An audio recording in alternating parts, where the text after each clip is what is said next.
Encounters.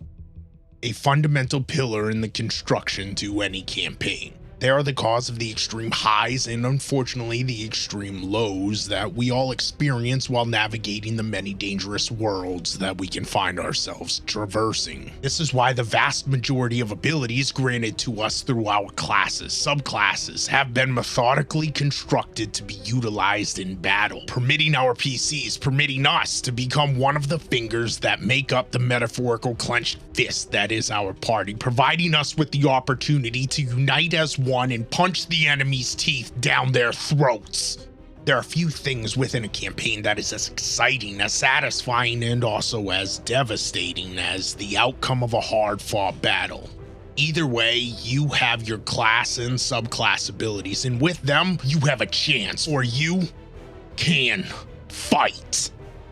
In the tale I'm about to share with you, the DM severs one of those fingers in an egregious house rule, showing he has a fundamental misunderstanding of what it means to DM. I'm Big Jesse, and without ado any further, let's get into it.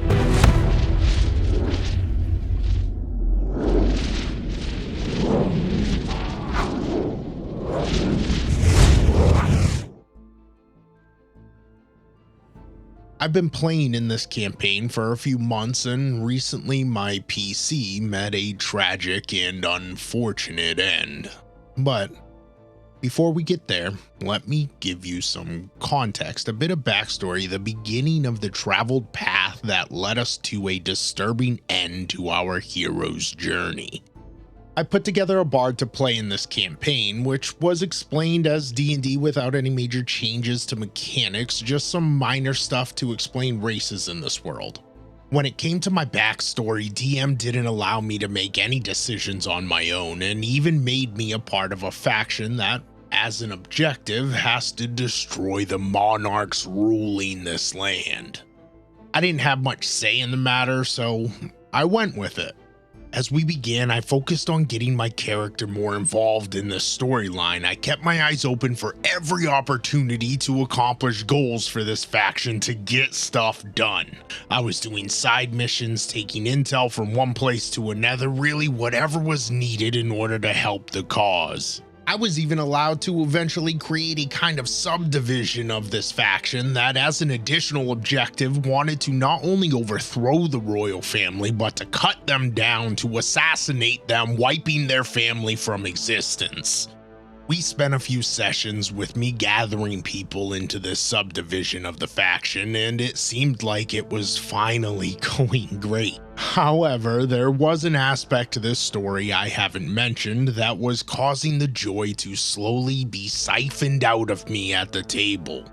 This fun sucker, the joy leech, the blanket of wetness behind me struggling to maintain interest in this campaign, came in the form of the homebrew rules the DM imposed on us after only 2 to 3 sessions. Yes, those rules from the beginning, the ones that weren't going to have any kind of major changes to mechanics, they were just there for some minor stuff to explain races in the world. Yeah, those ones, those are the same ones. Let me explain. You see, he ruled that you could only ever cast spells if you win an opposed intelligence check against the enemies. I was playing a bard, so this was a major problem for me. I would lose the check every single time and have to basically twiddle my thumbs throughout the entire combat encounter and hope for one of my allies to win an intelligence check just so I could actually cast a spell, but only with that player's permission. What? What are you doing? That is quite possibly the worst homebrew house rule I've ever heard before. It's in complete disregard for the fun that the casters would have at the table during encounters. Anytime you're leaving players sitting at a table twiddling their thumbs throughout an encounter, it's not a good sign, and it's up for you as the DM to address that. The only reason why I could imagine that he's doing this is to nerf these spells, as in he'd probably probably doesn't know how to counter a caster. So instead of doing some research or looking into it, or maybe having a discussion with more experienced players, he completely nerfs this caster. To me,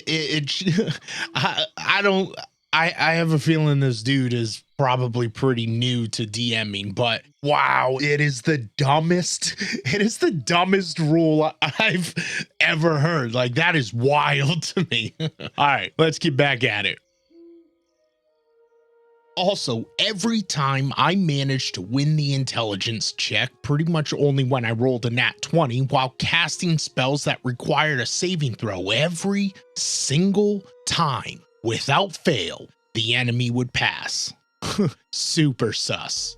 A couple of the other rules introduced was that we and the enemies had a bunch of reactions we could use, and also apparently that spell slots weren't a thing anymore. Basically a very different premise than D&D without major mechanical changes. This was pretty much an entirely different game.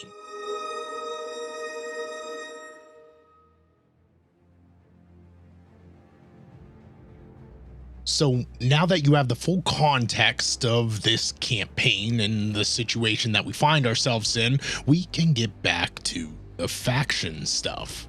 After a while, we got summoned to the throne room for a meeting with the king.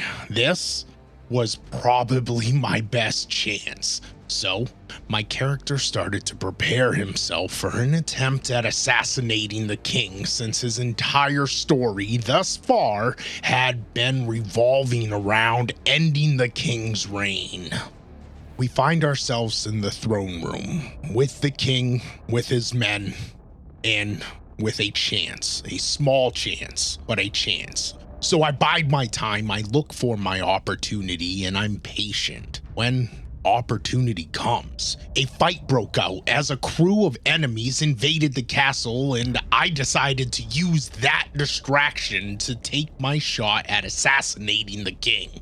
It was the perfect scenario. Everything that my PC has done, every job he's accomplished, every decision he's made throughout his life has culminated to this moment. I got into an advantageous position to attack. I began to cast my spell, which triggered the opposed intelligence check. The king beat my roll. And as he did so, he lurched toward me, immediately using two reactions, hitting me one right after another, ending with my body falling limp, with two separate thuds to the floor, one much heavier than the other. My PC was dead. No, not downed. The king severed my head and I wasn't allowed death saves. No rolls, no saves, no narratively cool opportunities for anyone to aid. Just a limp body falling in on itself and a decapitated head sliding across the floor, and me being told to roll a new character for next session.